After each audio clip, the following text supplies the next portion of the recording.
সপ্তম শ্রেণী তোমাদের পরিবেশ ও বিজ্ঞানে সময় ও গতি অধ্যায়ে আমি একটা বই থেকে অনেক ভালো ভালো প্রশ্ন দেখাবো এবং মুখে বলে দেব, যারা তোমরা শুনে শুনে অনেকটা মনে রাখতে পারবে। দেখো, এখানে প্রশ্ন আছে দু একটি বাক্যে উত্তর দাও। পারিপার্শ্বিক বস্তুর সাপেক্ষে সময়ের সঙ্গে যে বস্তুর অবস্থানের পরিবর্তন হয় সেই বস্তুকে কি বলে?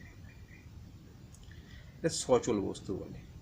এক কথায় সচল বস্তু কাকে বলে না, পারিপার্শ্বিক বস্তুর সাপেক্ষে সময়ের সঙ্গে যে বস্তুর স্থান পরিবর্তন হয়, মানে অবস্থানের পরিবর্তন হয়, তাকে সচল বলে। স্থান পরিবর্তন হওয়াটাকে কি সচল বলে। বেশ, গতিশীল বা সচল বস্তুর অবস্থাকে কি বলে? গতিশীল বা সচল বস্তুর অবস্থাকে গতি বলে। তো গতি কাকে বলে সেটাও পেয়ে গেলাম।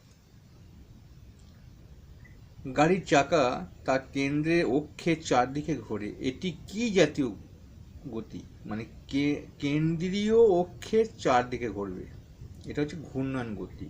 যেটা ফ্যান ঘোরা, মানে মাঝে কিছু একটা কেন্দ্র করে সে ঘুরছে আর কি।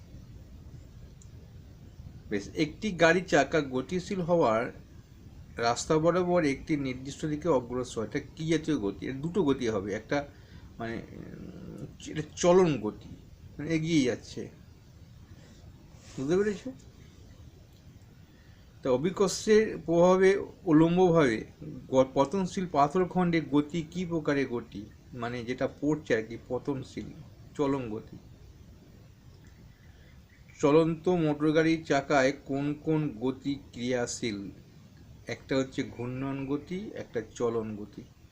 এগিয়ে যাওয়াটা চলন আর ঘোরাটা হচ্ছে ঘূর্ণায়ন। চলন গতি কি প্রকারের গতি? চলন গতি হলো সরলরৈখিক গতি। ঘূর্ণন গতি কি প্রকারের গতি? ঘূর্ণন গতি হলো সামন্তরিক বৃত্তাকার গতি। সরণের মান কখন অতিক্রান্ত দূরত্বের সমান হয়? কোনো বস্তুকণা যখন সরলরৈখিক পথে কোনো একটি নির্দিষ্ট দিকে গতিশীল থাকে এবং তখন সরণের মান বস্তুকণা কর্তৃক অতিক্রান্ত দূরত্বের সমান হয়। ত্বরণহীন সচল বস্তুর বেগের প্রকৃতি কেমন হয়? ত্বরণহীন অবস্থায় সচল বস্তু বেগ ধ্রুবক থাকে, অর্থাৎ বস্তুটি সমবেগে গতিশীল হয়। তারপরে একটা প্রশ্ন দেখাচ্ছি, কয়েকটি স্থির বস্তু কয়েকটি গতিশীল বস্তু উদাহরণ দাও। কয়েকটি স্থির বস্তু হলো গাড়ি, ঘরবাড়ি, গাছপালা, পাহাড় পর্বত। কয়েকটি গতিশীল বস্তু হলো চলন্ত গাড়ি, উড্ডয়মান বিমান, উড়ন্ত পাখি, নদীর স্রোত। ভূপৃষ্ঠে পতনশীল পাথরখণ্ডের গতি কী ধরনের গতি? এটা গতি হচ্ছে সরল চলন গতি। ঘূর্ণায়মান পাখার গতি কি প্রকারের গতি? ঘূর্ণায়মান পাখার গতি আবর্ত গতি। ঘড়ির কাঁটার গতি কি ধরনের গতি? ঘড়ির কাঁটার গতি আবর্ত গতি। নিউটনের কোন গতিসূত্র থেকে বলের সংজ্ঞা পাওয়া যায়? খুব ইম্পর্টেন্ট প্রশ্ন আছে, যে নিউটনের প্রথম গতিসূত্র থেকে বলের সংজ্ঞা পাওয়া যায়।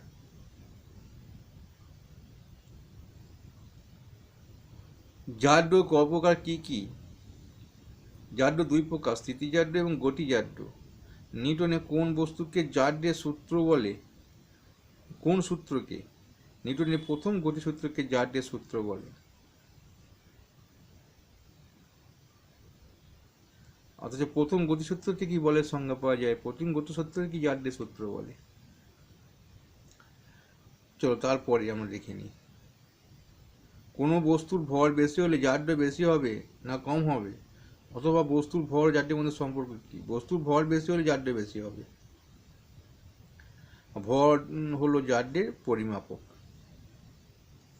আর দুটো প্রশ্ন আছে, ও দেখিয়ে দিই, পরের দিন পরে আলোচনা করবে।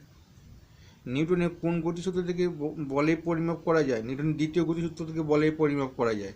দেখো, এখানে বলের সংজ্ঞা আর বলের পরিমাপ দুটো জিনিস কিন্তু আলাদা। বলের পরিমাপ দ্বিতীয় গতিসূত্রতে করা যায়, আর সংজ্ঞা পাওয়া যায় কিন্তু প্রথম গতিসূত্র থেকে। খুব ইম্পর্টেন্ট একটা প্রশ্ন। আর তারপর দেখো, নিউটনের দ্বিতীয় গতিসূত্রে গাণিতিক রূপ লেখো। গাণিতিক রূপ হলো এফ সমান এম এ। এম এখানে ভর, আর এফ হচ্ছে ত্বরণ, আর বল হচ্ছে ফোর্স শক্তি। বল, এফ হচ্ছে বল, এম হচ্ছে ভর, এ হচ্ছে ত্বরণ। জানো, তোমাদের বই আছে এটা। ক্রিয়া প্রতিক্রিয়া কি একই বস্তুর উপর ক্রিয়া হয়? ক্রিয়া প্রতিক্রিয়া কখনোই একই বস্তুর উপর প্রতিক্রিয়া হয় না, এই দুটি ভিন্ন বস্তুর উপর প্রতিক্রিয়া হয়। এটা খুব ভালো একটা প্রশ্ন। শক্তি বেশি থাকলে কি বেশি কার্য করা যায়? যেহেতু শক্তিকে মোট কৃতকার্যের দ্বারা মাপা হয়, তাই শক্তি বেশি থাকলে বেশি কার্য করা যায়। ভালো লাগলে একটা লাইক করবে।